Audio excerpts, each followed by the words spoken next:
to Liberty Unlocked. I'm your host, Don Watkins. One of the challenges in advocating for liberty is that our ideas are outside the mainstream. And there's this question of, okay, well, what's our selling point? Like, why should people adopt radical ideas that will alienate them from the culture, ideas that are out of fashion, ideas that are hard to defend because they're so alien to today's debate? And this question really has two aspects. So one aspect is, what's the value of liberty? And I actually wrote an essay on that point a week or so ago called How Not to Argue for Liberty. So you can find that at my website at donswriting.com. But there's another aspect that I didn't discuss, which is, as an advocate for liberty, what is it you're really selling? Like, why are people going to consume your ideas, which are so unusual? And, the answer can't be that they're true. I mean, they are true, but your ideal reader, the person you're trying to persuade, doesn't know that. The question is, what should he or she get out of reading or listening to you? And if I had to boil it down to one word, what you should be aiming for is clarity. If a person wants to live in this world, then they need to understand the world and understanding the ideas and forces that shape it. Like, there's a real value in understanding that, understanding what's good and what's evil. Like, even if they can't totally control it, all of that, knowing what is true and knowing the way the world works is just enormously valuable. And so one analogy I like to use is, you imagine life as walking through a dark room and you're trying to get from one side to the other. And it's really valuable to have a flashlight, and the brighter, the better. The more you can see, the more clearly you can see, the better you can navigate your way around obstacles, avoid, falling down holes, getting to where you want to go. And if you can provide clarity about the world people are living in, including clarity about what problems we face, clarity about the cause of those problems, clarity about the solutions, many, many people will want to consume your work. Even people who don't even fully agree with you. In effect, you're giving them this feeling, at least to some extent, of, whoa, now I understand. Now I get it. And people love that feeling. But communicating in order to clarify is very different from most of our models of persuasion in the political world. Most of our models of persuasion are about how to dominate a debate. And so I just wanted to share with you one distinction I found very helpful for thinking about how to approach persuasion versus debates. So this is from a Twitter thread I wrote a few days ago.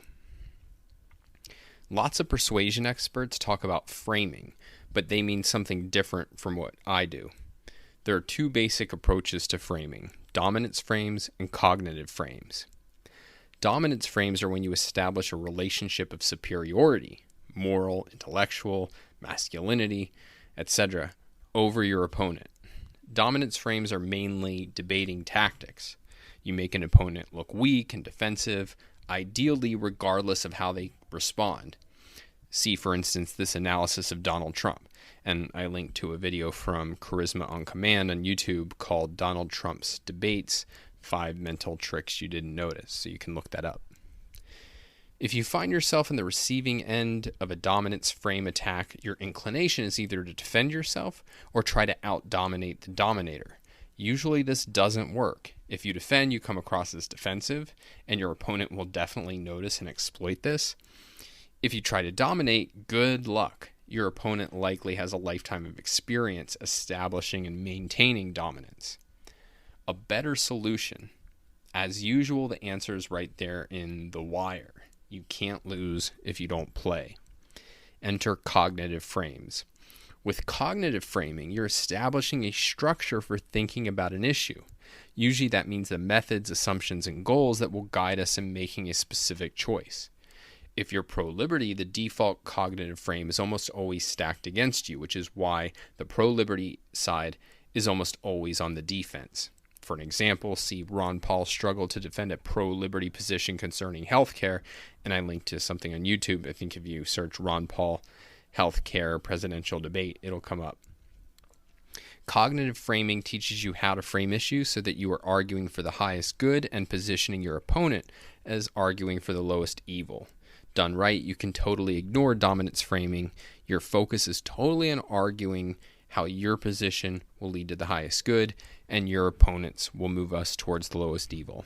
And I make a note that if you go to my Persuasion Mastery course, which is now all available at donswriting.com/course or courses, I always forget which one, you'll find it there.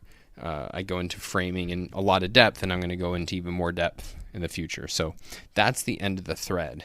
And all of that leads to my guest this week, Greg Salmieri.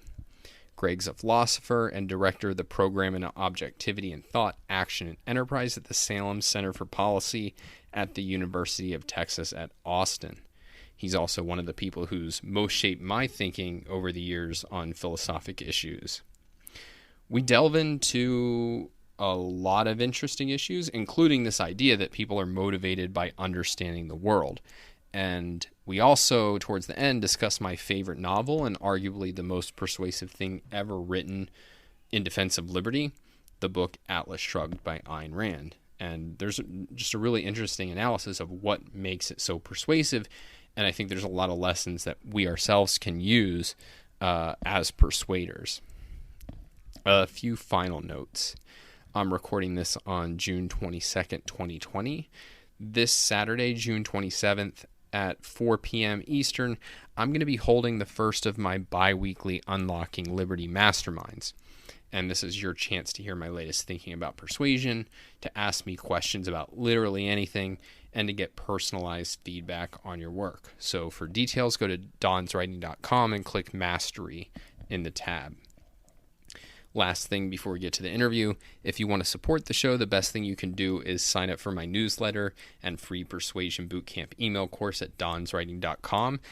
You also need to sign up for the newsletter if you want to get the Zoom link for the mastermind, so definitely do that. You can also support the show financially by visiting libertyunlocked.com or clicking the link in the show notes. Every dollar goes to improving the show and helping us reach as many people as possible. And a lot of you have been supporting the show, so thank you very much. Now, on to the conversation with Greg Salmieri. So thanks for doing this, Greg. I'm excited to talk to you because I've done a few of these interviews, and one of the recurring themes when people who are now pro-freedom try to describe and articulate where they started out and how they got there is that they often have trouble articulating exactly how they started out with how they got their kind of first set of political views.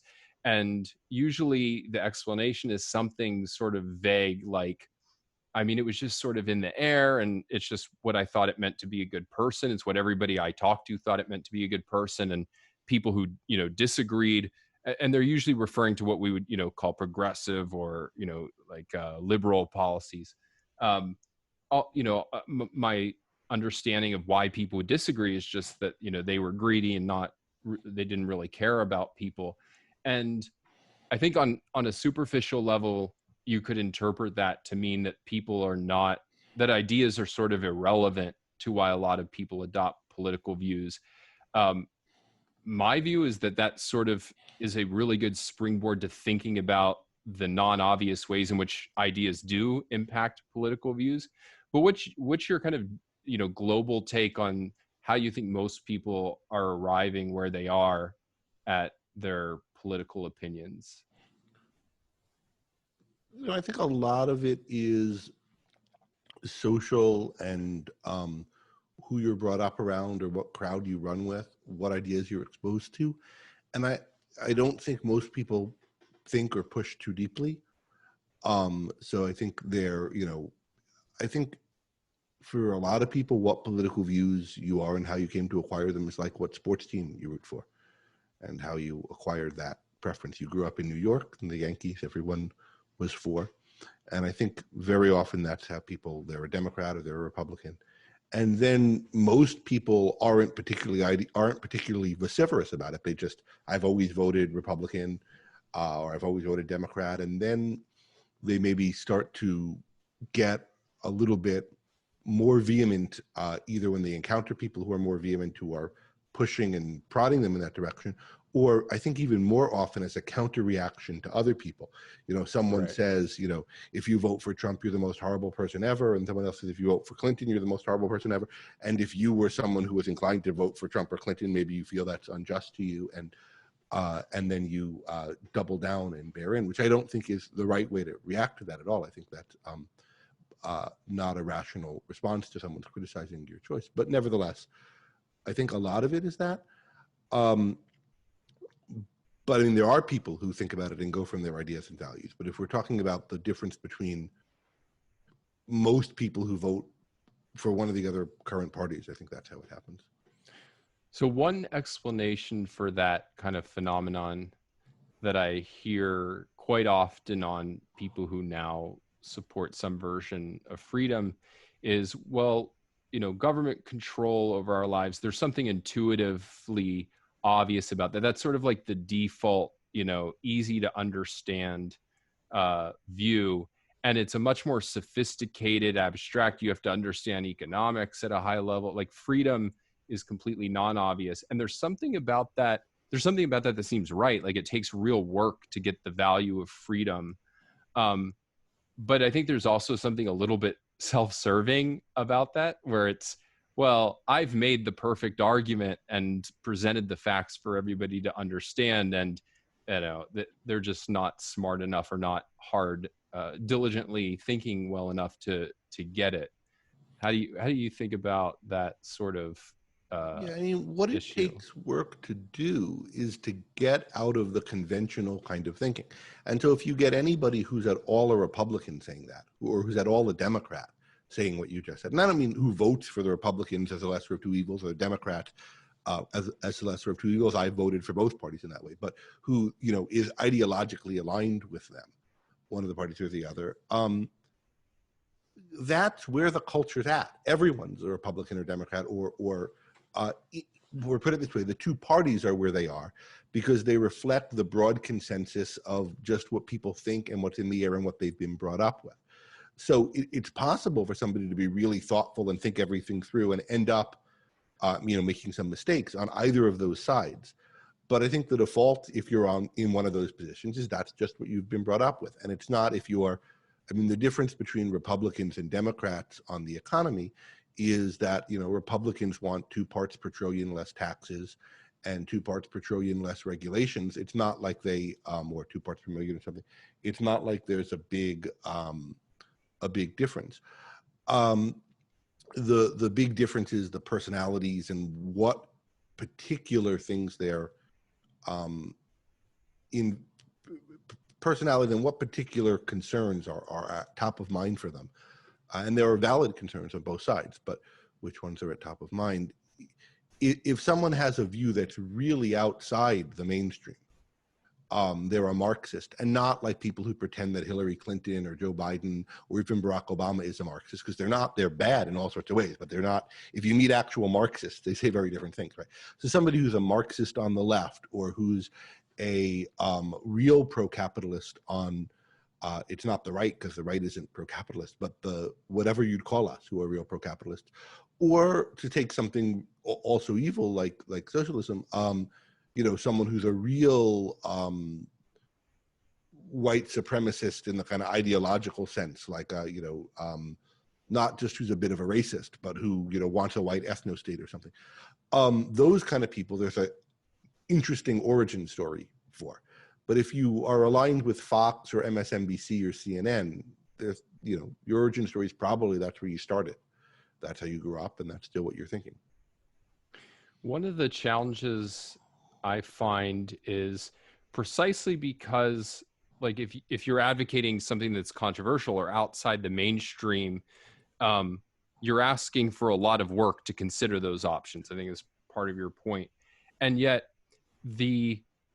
what is the incentive that a person has beyond kind of an abstract concern for truth to like think hard about these issues and consider things that could alienate them from people? Because you can imagine, so we're both interested in Ayn Rand's philosophy of objectivism and agree with Ayn Rand's philosophy of objectivism. You can kind of see the cash value of coming to conclude that a morality outside the mainstream is worth considering and embracing because this is going to make me happier, this is going to make me successful.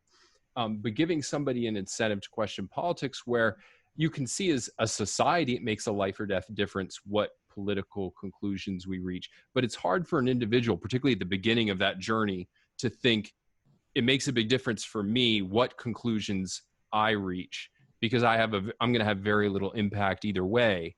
And so why am I going to even bother going down this journey? And so feel free to comment on that. But even kind of a first step in that direction is like, why should an individual even bother thinking about, political issues that they do have such a negligible, if any, impact on? Well, I think we have a need to understand our world, to understand why things are going and developing in the way that they are, what those mean for our possibilities in our life, even if you can't change it. And people, I think, can underestimate the impact they can have. But even if you can't change things, knowing what's happening, what the forces are, why they're developing in the directions that they are, is part of having the world be intelligible to you. And if you don't think about these things and don't come to understand them, you seem like you're at the grip of inexplicable forces that are beyond your control. That's why there's so much of this conspiracy theorizing going on across the political spectrum. Right now, we're having a big swath of it on the right, but you get it in other places too. There's the sense that something's going wrong. It's out of my control. There's some kind of mysterious logic to it, but you don't understand what that logic is. And so you kind of anthropomorphize it to, people behind the scenes. My point isn't you should think about this to avoid becoming a conspiracy theorist, but the kind of need that pushes people there, that there's a need that has to get satisfied one way or another if you're going to try to chart your course in the world, in a society, to understand what's going on in that society and to judge it. And if you don't do the thinking to figure out why things are happening and what should be, you'll be disoriented and you'll grasp around for other ways to orient yourself. Are there other areas of life where you think that's a kind of core motivation, where it's not necessarily like a very, like, I'm convinced of this idea, I'm going to take a direct action to, get an outcome, versus it's just helpful to understand the kind of forces that are shaping the world around me? Metaphysics, history. That's a really interesting one, because it's always interesting to me. I mean, I've been interested in persuasion in the context of fundamental ideas for a long time. And when you see persuasion discussed outside of like objectivist circles or intellectual circles, it's usually about sort of business oriented things. And there's this kind of belief that people only care about basically like how to make money, how to like, feel good about themselves, and how to get laid. And beyond those sort of motivations, like that you're just wasting your time starting a business appealing to them. But I think to me, it's very revealing that like people, many people spend an inordinate, and I think sometimes unhealthy, amount of time just thinking about and discussing political issues, thinking about and discussing like history. Like, we're fascinated by these things. And I think recognizing that that's a real motivation that can be appealed to is sort of path breaking to me, because I was able to get some of the benefits of, the lessons that you can learn from people who think about business marketing, but not get trapped into this very limited view of, oh, I'm writing a book called Free Market Revolution, I have to somehow convince people this will make them more money.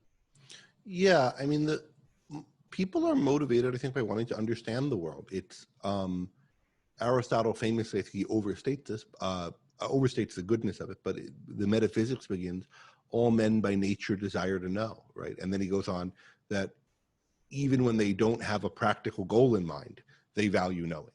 And for Aristotle, he thinks there's an intrinsic value to knowing apart from life, and I think that's not true.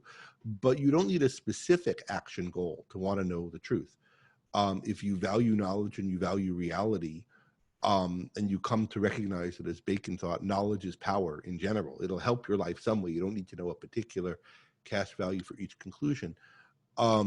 People want to know, and it's worth knowing, it's valuable to know, and in particular, to know the kind of things that orient you in the world and help you understand it on a grand scale. you've touched on this, but I think one dynamic that you've talked about, and I mean, there's been a lot of cultural conversation about, is how tribal politics have become, even more so than, it might have been 30 years ago or 50 years ago. In part, if you go back, 50 years ago, there's still people thinking that we have a choice between systems, right? And so there's a certain way that elevates the conversation. Like, do we want to be communist or do we want to be capitalist? And like, I think once communism collapses, there's a certain way in which that it contributes to the fact that we're not choosing among systems. It's just, which kind of policy, which regulation should you have, what exact tax rate.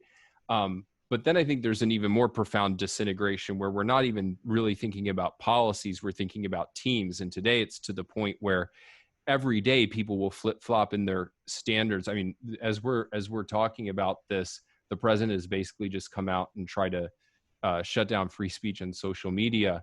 And conservatives who have been spending the last 3 or 4 years portraying themselves as the big defenders of free speech against, the woke left, now are cheering this. Many of them. I don't see that as such a change, though, because I think that certainly since Trump's election and even a bit before, the conservatives have been aggressively anti-free speech.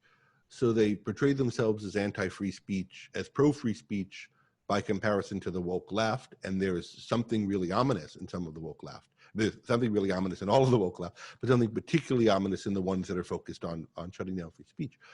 But this idea is not new, that the idea of destroying free speech by posing as an advocate of it goes back at least to the 60s, and it's been around before. I mean, the communists who were, the Hollywood 10 and all these people were all anti-free speech, and yet they posed as though their free speech was being destroyed by the inquiries into Hollywood.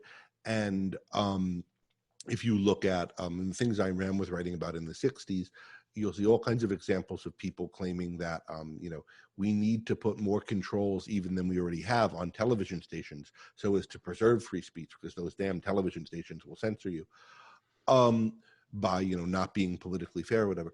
So this idea goes back a long way. In this kind of posture on free speech that the president's been taking. And the conservatives have been taking it for a long time. There's been all this railing and fulminating against Twitter and Facebook not forever, but for 3 or 4 years now. So I think if you go back to like the mid 2000s, there was a case to be made that the conservatives were, some of them, pro-free speech. But I mean, I've for several years now seen Ted Cruz as in the vanguard of anti-free speech in America, along with Elizabeth Warren. I mean, the two of them are probably, the most anti-free speech in the Senate, at least in terms of being vocal about it. Yeah, and Cruz has been on Twitter today going above and beyond to defend this move. Yeah, so they're just doubling down on the free speech hatred that they've had for some time. So I think, so one view could be, well, look, if politics is tribal, then it does no use to kind of appeal to ideas, right? Because people aren't operating by ideas.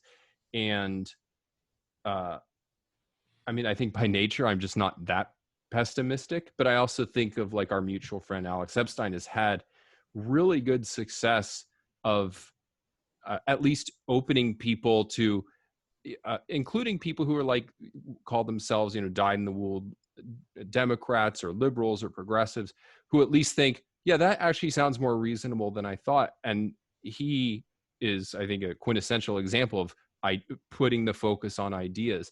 And so what is your view of sort of, when there is a very tribal politics, what is the role of appealing to ideas? And like, are you a complete pessimist about the ability of that to succeed? No, I think the only option is to appeal to ideas. There's no hope in you can't beat them, join them.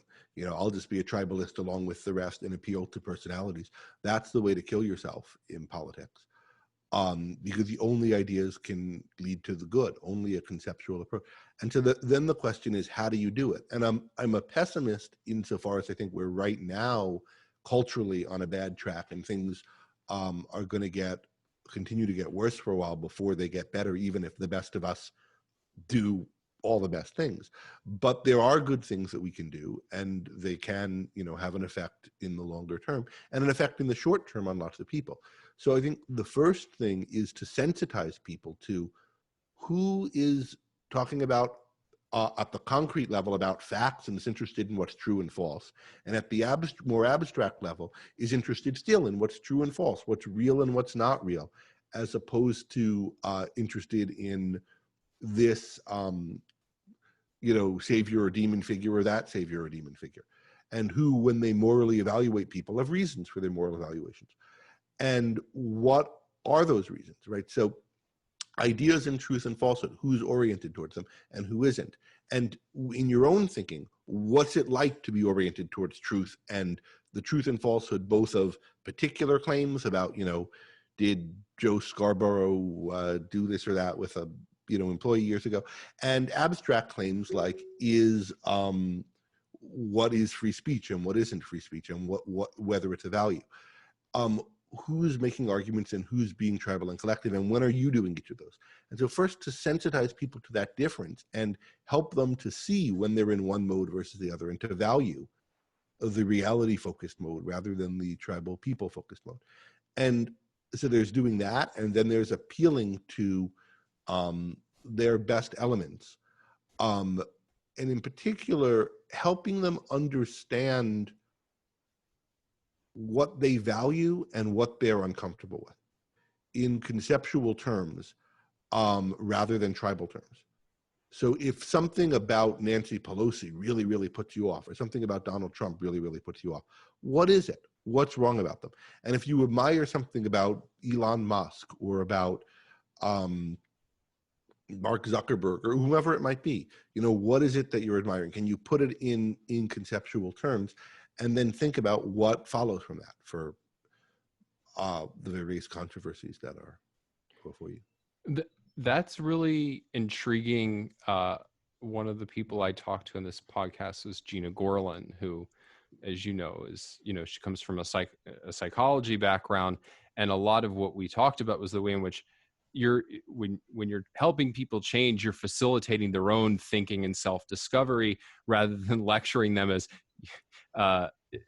there's an old Bob Newhart sketch where he plays, people come to him as a psychologist, say, I have this problem, and he says, stop it. And you should look it up, everybody, because it's I've seen it. It's great. I second the recommendation. Yeah. And I think part of what you're getting at is that there's what you're talking about is, I think, along the same lines in the realm of ideas, which is you're sort of not even leading, but you're allowing them to work with the material that's kind of in their mind and the premises that are in their mind, the values that they already have, rather than just sort of having kind of like a pseudo active communication where, here's what you should think. And even that can be done better and worse. There's people who just will shout down somebody with, no, you're wrong for 1, 2, 3 reasons. But there's another kind of, I think, trying to connect with somebody's premises where it's like, if you value American values and you believe in the founding fathers, they stood for rights, and rights say that we need to get rid of Social Security. So clearly, shouldn't we get rid of Social Security? Yours seems to be much more organic to how a person actually thinks and where they are at a given time. I mean, it's hard to do it well, and I don't claim, having had tons of tremendous success with it, but I think that is the right approach. And, you asked earlier how people get their political views, and I answered with respect to the majority of people who have wishy-washy kind of, moderate, in that they're not, within the mainstream one way or another political views. But if you think about people who are radicalized, they're radicalized to a good cause, to a bad cause, or even they've become radicalized to a cause that's within the mainstream, but they're not, they're someone whose identity is about, like, I'm Mr. Conservative or Mr. Democrat, right, or whatever, rather than just, I vote for this guy and I'm happy about it. it's worth thinking about how movements and the ideologies in movements work. And to my mind, the book I found most revealing on this, although it's not per se about this, is a book by Majid Nawaz called Radical. And it tells the story of his becoming an Islamist and then coming out of Islamism and becoming a kind of guy who tries to shake people out of their Islamism. And so one, I recommend that book for people who want to think about it and to think about how you can find versions of that same kind of phenomena in other areas of life. But also part of what I took away from that, I don't want to, often, it's hard to tell what you thought of yourself and what you got from a book. But in my reflection on it, what I started thinking more and more is there's a way you can think of political movements where it's sort of top down, all about the ideology. There's some philosophical principle, and that's what this movement is about. And then the principle is good or bad or right or wrong, and all the people are there because they're committed to that principle. There's another way you can think about it where it's people have particular concerns, usually grievances.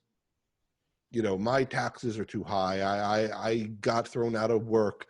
The boss was, whatever it is. The cops in my town are, or I think they are, racist. Or, whatever it is. But there's some particular concern, often, usually a legitimate concern, at least, to some extent legitimate.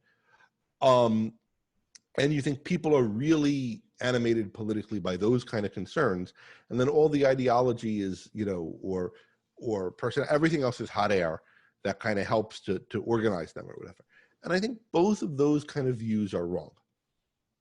But both of them identify an aspect that's present in a political movement. So I think a political movement is people who have some kind of concrete concern relevant to their own life. Something's going wrong or wrong for them that they want to attack, fix, or going right for them that they're concerned is in jeopardy, so they're trying to defend it at a concrete level. And then there are abstract ideas that they are understanding it in terms of. And that gives them a kind of frame to understand, like, why this thing is going wrong or right, what would fix it. And those ideas could be false, even if the concerns are legitimate. And then what happens is they color and organize the way you relate to the original concerns you had and to one another within the movement, and what other concerns, become prevalent for you and which don't. And so I think when I want to think about politics, about like what's driving that whole complex, I don't want to think this person's really concerned about the concrete issues and not about the abstraction. So all I have to do is show him what other abstractions or other cause or whatever will help him fix his concrete issues. Or he's just concerned about the abstractions and the concrete issues don't matter. You're going to think he had these concretes, he had some motivation in terms of them. That motivation got conceptualized in terms of these principles. He's now understanding history and what's happening to him and what's likely to happen and what he can do, all through that ideological framework. And is that ideological framework right or wrong? And then once you understand that kind of complex, you can then try to tease apart what things are valid and what things are invalid in the person's thinking, and try to find points of entry to argue with him. So that's what I think is going on for people who are actually ideological. And then when you have people who are these more tribal team player type people, you want to think, to what extent is there some version of that going on? And in that sense, you could engage with them around that. If it's just tribal, I think the first thing you have to do is sensitize them to, do you want to be a guy who just goes for your team right or wrong, or do you care what's true? And once you get them reactivated to it, the caring about what's true part of it, then you can try this other, what started you out here? What got you so concerned about immigration, for example, or so concerned about guns, or about racial injustice, or whatever the issue, the climate that they see essential is. Yeah, I mean, it's funny that came up for you in the context of reading that book, because I remember I first became aware, although I wouldn't I didn't fully understand it, but I became aware of exactly that false alternative you mentioned when after 9/11, because I felt I was already interested in objectivism, and I felt the need to be able to prove like, no, these people were motivated by an ideology. And then the people arguing against me was, no, it was America, like, was dropping bombs on their cities. And there's this kind of real battle and tug. And I thought there was something really wrong with what they were saying, but I had that sense internally of, yeah, what I'm saying is not quite right either. At least it's not, I can't make it psychologically real to me. It felt like it was like an ideology in a vacuum, cut off from integrating with any of a person's real life experience, any of a person's, reading of the daily news. It was just like a principle in a vacuum. And I think it's because at that age, I held a lot of my principles in a vacuum. I'm overstating it a bit, but I had that inclination, in part because I got principles so young and didn't have any didn't have a lot of real world evidence and experience, which they were embedded in. And it took a long time to get that there's a way of looking at the world which you capture in an ideology, but it's looking at the world, and so you're seeing the world and you're seeing real things in the world. And that's why, you know when one of the things that I teach people who are interested in debating is they often have this view of like, I'm going to come up with, the answer that the other side can't answer. And I said, beyond like a college student, that doesn't exist, because there's always a way of looking at the world and tying it to your ideology. In the end, they're not going to be consistent and won't be convincing, but it's not like they won't have anything to say, if you keep pushing them. But I think that's helpful. I wonder, so you've taught for many years, and I've always been jealous of people that I know who teach, because you get a lot of time to see how people respond to ideas, how they respond to your questions, to your follow-up answers. Many years ago, one of the things you told me, and feel free to retract this or correct it, but people think that when they have an answer to your argument, your opponent's argument, you've got them. But it's when you know what their answer to your answer will be, that's when you've got them. And I took that to mean you understand how they think, and therefore you can actually engage with them in a way that's effective. And I wonder, what are some of the lessons you've learned that are relevant to this whole question of how do we help people rethink their political views from having those kinds of ongoing interactions with students? I think part of what's important with students is you shouldn't be trying to persuade your students primarily of something.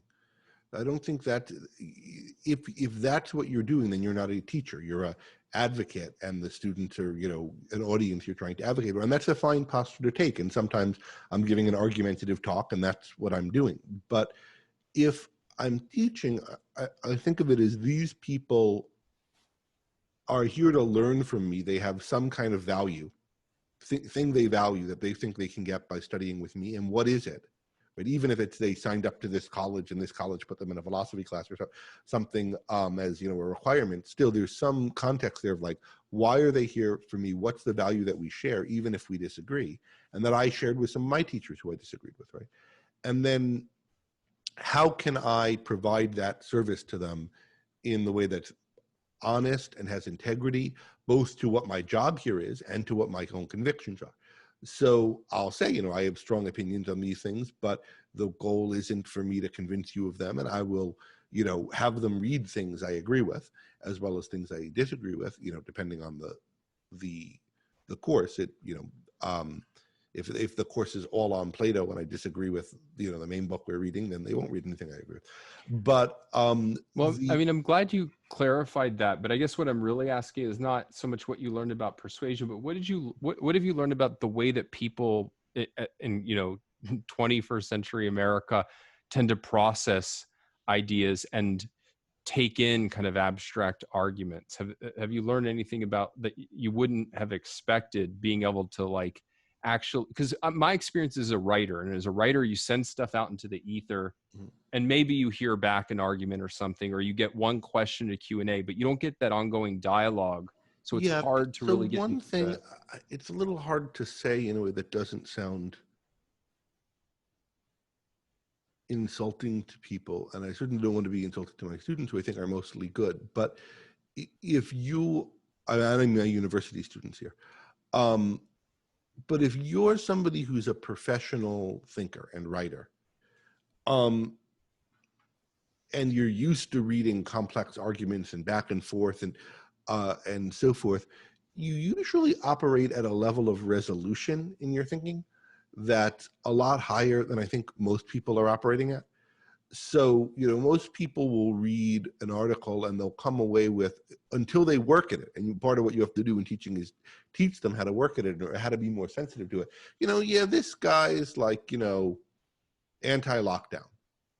or anti-Trump, or pro police, or whatever it is, some kind of like, he's on this side. This is some kind of very fuzzy, Rand likes capitalism or whatever, which is true, but it's not in that case, right?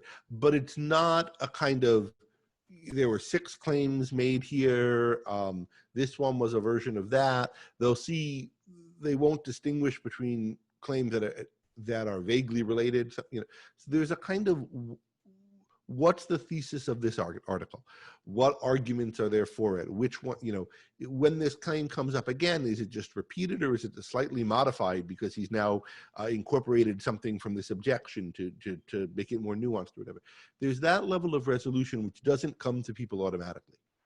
And if you're the kind of person who's going to teach or going to write, maybe it doesn't come to you automatically either, but you probably have a lot more of it, more automatized than your audience does. And so getting a sense of how someone will read something, at least at first, and then what can help them to get a little bit more resolution on it, I think is something you get a sense of from dealing with students. And what I try to do is expose them to different arguments, different pieces on different sides of issues, or different philosophical texts. And what I'm pushing them on is like, get clarity on what's being said here and why. And then you can judge which one's true. Well, speaking of reading, I definitely didn't want to let this conversation go by without raising, I'm sure, an issue we could talk about forever. But you've given a lot of talks and lectures and written a lot on Ayn Rand's novel Atlas Shrugged. And I think there's something really astonishing. There's many things really astonishing about the novel, but just relevant here is the fact that the scale in which that book has changed minds is really hard to fathom. Now, I think most people who read it, even who like it, they don't come away with anything like this. But even if we're talking about thousands or tens of thousands of people who've changed their views on the most fundamental issues in life, whether it's religion or morality or politics, I mean, that is a huge achievement for a single book. And very few people have anything like that impact. And I'm wondering what your thoughts are on, what is the book doing that is able to even make something like that possible? I mean, because at one level it's just, well, here's a story about some characters who underwent a journey. And I don't know what you're going to say, but I'm just going to say spoiler alert. So, anybody who doesn't want to listen doesn't have to, because I want us to be able to discuss this, because I think there's just so many lessons I've learned from the book. But I think it's hard to even get it. What is it about the story of these characters undergoing this journey that even makes possible such a profound change? Before we even get into what it is about the story that makes it possible, one thing that's worth noticing is it has a big impact on people who don't understand why it had that impact on them, and who here's a common thing that happens, right? Somebody reads Atlas Shrugged, they come out of it much more pro-business than they went into it, or much more pro-capitalism than they went into it. Then they go into a university program and they think, well, I'm going to now start arguing for capitalism or arguing for business, and they start thinking about how to do it, and they don't think to do it in the way that the novel did. And they don't think like, well, what actually convinced me? They think, well, let me find some argument from Hayek or something. Maybe that'll help. And not that there aren't some good arguments in Hayek, but it's a different approach. If you look at the libertarian movement, basically, you know, a very large part of it are people who got inspired to be pro-liberty by Ayn Rand, but didn't really learn to think from her. And then tried to find arguments in much more conventional sources to buttress their claims. And I think it shows, and often what they end up defending isn't actually real liberty. So how does the novel actually work? Well, the novel is powerful because it shows admirable people that without knowing too much about them, without understanding too much, you can grasp as admirable, and who are pursuing values, and it shows the challenges they face and the struggles they have achieving those values. And that you get like from the first third of the novel in a way. But then, and this is where the high resolution thinking point comes in versus low resolution thinking, a lot of people find Atlas Shrugged repetitive. And it's not. There's not a repetitive sentence in the novel. Or that's a little bit maybe hyperbole. I can't go sentence by sentence, but you know, it's not a repetitive novel. What it does is, like an argument, returns to the same points time and time again, but doing something different with them. Now I've reached this point as a conclusion. Now I'm using it as a premise in a further argument. That's what you do in an argument. In Atlas, what happens is you have the characters coming to reflect more and more deeply on their own motivations and on the differences between them, similarities and differences. What is it that's bad about the bad guys and good about the good guys? I get Jim Taggart's a kind of scummy guy from the beginning, and Daphne Taggart's really admirable, and we can say at kind of a vague level what those things are. But you get all of these characters coming to understand as the novel progresses more and more what it is that drives them, and then acting differently based on their newer and deeper understanding of what it is that drives them. And then coming to get deeper level reflections as a result of having done that. And this process iterates until you get to some really deep truths about, do people value their lives, and is A in fact A, and so forth. Or rather, do people recognize what it is? So that's how the novel works structurally, but it has the power it does because you get to see people who are driven by values and ideas really deep down in their psychology, acting on them, and acting on them more and more consistently as time goes on. And that gives a sense of excitement and intellectual drama to it. And it's what makes, I think, the conclusions in it so compelling when you're reading it, whether or not you identify that that's why they feel so compelling. And then if you do identify it, you actually find arguments. Arguments not just in the speeches, but in you know, how to think inductively, in effect, from observations of people like these characters, imperfectly like them maybe, but you know, more or less like them in the world, to the kind of principles that are supported in the book. And I've written a bit about this. I have an essay called it's got too long and cumbersome a title. But it's my second essay in the book. Robert Mayu edited Essays on Ayn Rand's Atlas Shrugged. Oh, it's called Discovering Atlantis, I think. Right. But then it has a long, complex subtitle where I talk about how it works in the book. And there's also, for people who want to follow Atlas really closely, Ben Bayer and I did a whole podcast where we read through the book chapter by chapter. Yeah, I was just going to recommend that, in part because I think going back to this point about how helpful it is to ask people about their own reactions to things. I think a lot of what you guys do, and it's hard because it's, you know, you're trying to move the course forward and explain things, but I think you do a good job of, you know, asking, like eliciting from the reader, like, okay, raising questions of, well, how do we understand why this character would act this way, and why did they say this? And it's in effect that same helping the reader think through what they've experienced in the novel, rather than just kind of telling them, you know, in a way that you have to do in an essay, like, here's how we can understand. Yeah. the I've book. taught I've taught Atlas in university classes, and it's been especially fun to do it there because you have a wider range of students coming at it with different places. The Atlas project, we had hoped it would be a lot of people who hadn't read it before, but most of the people had. It was still a lot of fun, and I recommend it. The Atlas project is the name of the podcast. But one thing I noticed when teaching it in university is people would read it through what they assumed it would be saying. So if I'd ask a question like, what's going on with Jim Taggart in this scene? Why is he so mad at his sister or whatever?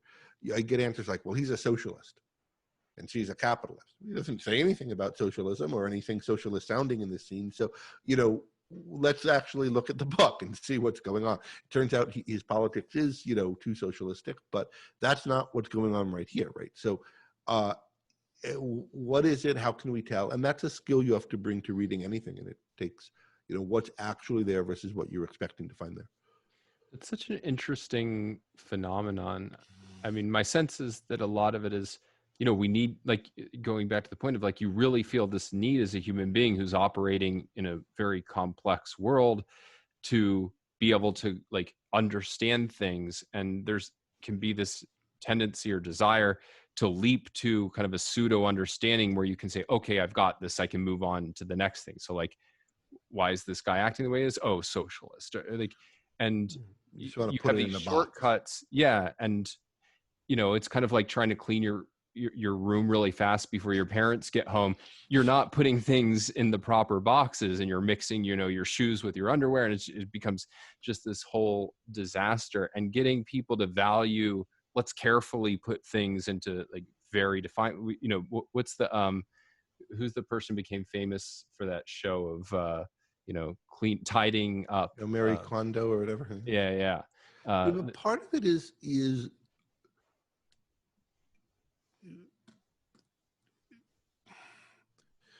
conceptualizing versus pigeonholing. You have some number of boxes already. I see you've got the compartment with the boxes behind you on the shelf. You have some number of boxes already, concepts, categories you already have in your head. And do you go through the world keeping that set? I got 6 concepts fixed, and then try to shove everything into one of those, like the guy who has a hammer and to him everything's a nail, or you have a hammer and a screwdriver, so everything can either be a nail or a screw, and which one is it? But maybe it's neither of those two things. So that, do you go through anxious to sort something into a category you have? Or do you look at the world fresh and say, what's going on here? How can I best understand it? What's it like? What's it unlike? Does it turn out that I have a category already of things like this that this slots into? All right, I'll put it there. But very often I won't. Or I will, but it'll only sort of apply. Like, it's kind of like socialism, but not quite, because it's got this other thing, and then you have to come up with a new category or subdivision. So are you kind of anxiously trying to sort things before your parents get home, so to speak, into the couple of boxes you've got, because otherwise you feel you won't have a handle on it, and everything needs to be neat or tight and tidy? Or are you looking at the world and trying to figure things out, including by coming up with new categories if you need them, and including being comfortable with sitting with some confusion or uncertainty about something?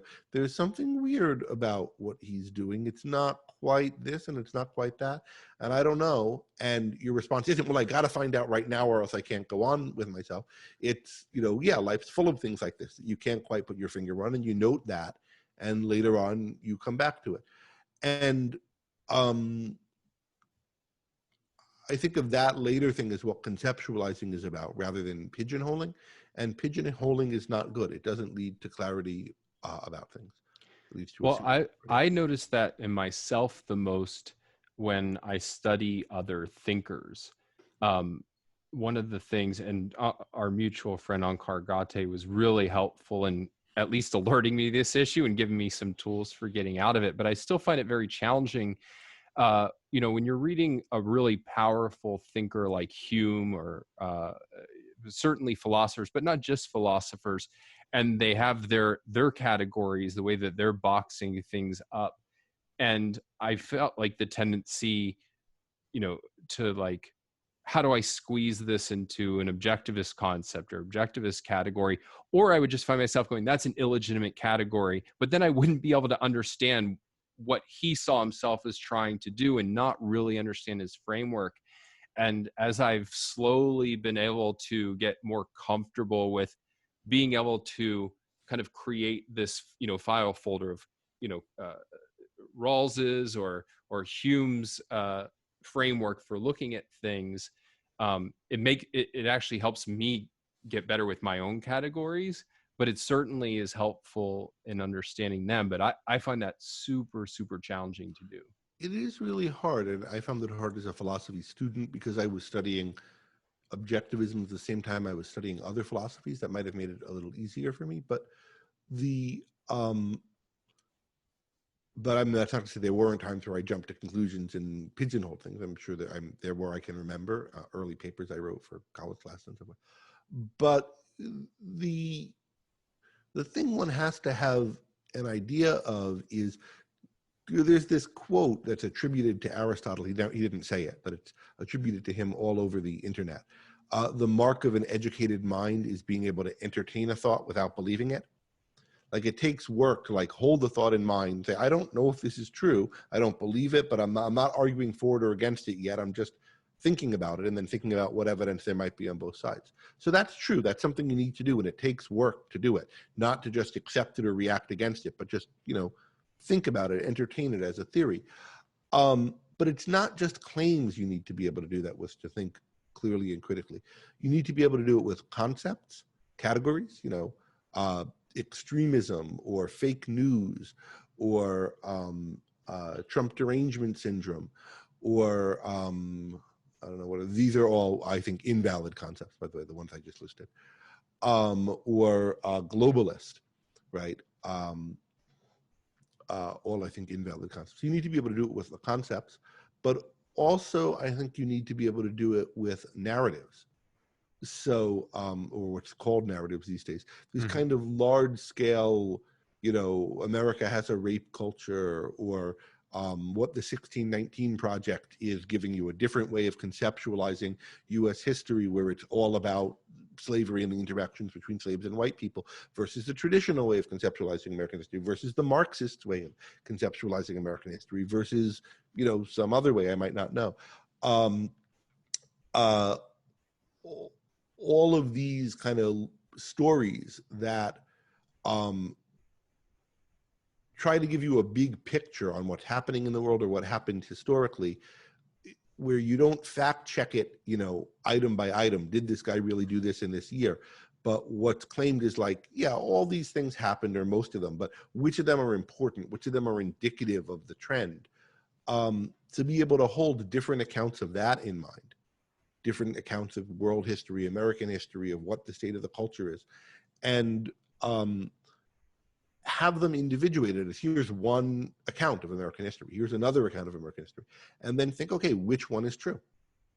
Or none of them are true, or several of them have bits of the truth, and you can work out a new one that's, fully true from them. But to think of them the way you think of claims, as things that can be true or false, that require evidence, think about what kind of evidence there is for them and how to evaluate it. And that's a real skill, but even more than the skill of doing it, it's not obvious that there's a thing there to be done about, it's more obvious with a particular claim. Is this thing true or false as fact? But it's less obvious with concepts and less obvious with orientations, like the Marxist way of looking at history versus the Whiggish way of looking at history versus the way Ayn Rand looks at history. Yeah, I mean, I'm glad we got into this. Because this was the last issue I wanted to cover. So I have this general view that, there's a lot that we can learn about persuasion, but persuasion is only valuable, and in the end, I think only possible on any significant scale if you have internal clarity about things. And I mean, the best persuaders I know are people who share what persuaded them and have very high standards for what persuades them. And some of my favorite things that you've done, or I mean, anybody has done, is you've given lectures on, I mean, in philosophy, epistemology, like how to think, but really aimed at more kind of practical things that people can do versus a focus on the theoretical structure of, how good thinking operates. And I wonder if something like, so we've talked about legitimate concepts versus invalid concepts. And I don't know if we use the word here, but package deals, these concepts that seem to make sense, but they're putting together things that are different in an important way. To what extent do you think somebody who is, um, hasn't studied Ayn Rand, let's say, can learn just that as a method of going through life about how to think better about the words they accept or not, versus how much do they have to have some sense of what concepts are and how they should be formed? I certainly don't think you need to have read Ayn Rand to do it. I mean, others of us could write things about it that she addresses this in the context. So first of all, she has a book, Introduction to Objectivist Epistemology, which gives you her theory of concepts, but it doesn't really, and that's the kind of deepest thing she wrote on this, right? But that doesn't really include very much on invalid concepts or package deals. And the stuff she wrote about that, invalid concepts and package deals, and that I learned the most from about how to think of them, and I think most people who've learned from her, isn't from the really deeply theoretical material, which doesn't even talk about package deals much. It's from articles like Extremism, the Art of Smearing, and Credibility and Polarization, articles that tried to get to the bottom of and diffuse, so to speak, one or another invalid concept. And I think you can teach that skill without teaching a whole theory of concepts. She certainly taught it that way. And I recommend those essays, Extremism, the Art of Smearing in particular, for this. And I think we can come up with more resources to help explain these things to people in the context of working through particular concepts. To get a certain level of sophistication in it, you need to understand a bit more about how to evaluate concepts in general and what the role of concepts is. But I think before that, you can get the idea of there can be words that put things together in ways that don't make sense, and words that put things together in ways that do make sense. And there are assumptions built into the words we use. I think a lot of people have gotten that idea from one place or another, whether, and not necessarily from Ayn Rand. She's not the only one who's had that insight. And getting that insight from wherever you get it is really valuable. And then we have to start thinking about, well, how can you tell what are the right standards? And I think there's a lot from Rand that's valuable in answering that question. But there's not a great guide to that. There's not a great book on how to do it. Rand didn't write one. No other objectivist. I've tried to say it in some courses, but I think it's something there's a lot to be written on in the future. Yeah, I mean, because if I think about like to the extent that there's kind of persuasion, or not persuasion, but there's thinking superpowers, like things that like you can acquire and work on acquiring, skills that you can work on acquiring, like that attention to the concepts you accept. It's just the benefits you get versus like how hard it is to learn to at least start the journey of thinking about what words I'm using and where did I get them from and do they make sense. It's just such a huge payoff that like I would really like to encourage people to do more of that, because that you get enormous benefits, and it's way easier than something like inducing a new principle or the kind of frontiers of what we can learn through the best thinking methods. One, easy way to get started is just to start attending to where you're hearing and how you're picking up new words. And do you fully understand them or not? And trying not to have words in your head be in your own voice when you got them from someone else, at least for a while. So if you listen to Ben Shapiro a lot and he uses a certain phrase or whatever, have it sound like Ben Shapiro's voice in your head. And if Rachel Maddow uses another one, have it sound like Rachel Maddow in your head. Like, this is what she would call such and such. This is what he would call such and such. Not what I would call it necessarily. I'm not saying they're wrong. If the word is coming to you from someone else, label that for yourself, and then try to figure out at some point, like, why this word? Why are they using this? What are they grouping together? Like, if Trump says fake news a lot, what does he mean by fake news? If prior to Trump, other people were saying fake news a lot, what did they mean by fake news? Are they the same thing? Are they different? Is one or the other of these a useful, informative concept? Both of them are, neither of them. But just not to there's a lot of Emperor's New Clothesism in thinking. You know, you like the story The Emperor's New Clothes, it seems sophisticated to use the jargon the big boys are using or whatever, and so you kind of pick it up and you start saying, you know, that's an anti-concept, or if you've heard us use that term, or that's fake news, or that's an order of magnitude different. Maybe you don't even know this isn't an ideological. Maybe you just mean it's bigger when you say an order of magnitude, or maybe you know what that means. But notice when you're doing that and kind of fight that tendency to just get enculturated into the new words. Let new words you learn, they have to earn their keep before you can use them in your own voice. And what earning their keep means is they help you understand something you couldn't understand without them. All right. Well, hopefully everybody's understanding is now an order of magnitude better on these issues. Well, no, this is really fun, Greg. Hopefully we can talk again at some point, but I appreciate the conversation. Thanks. Always great talking with you.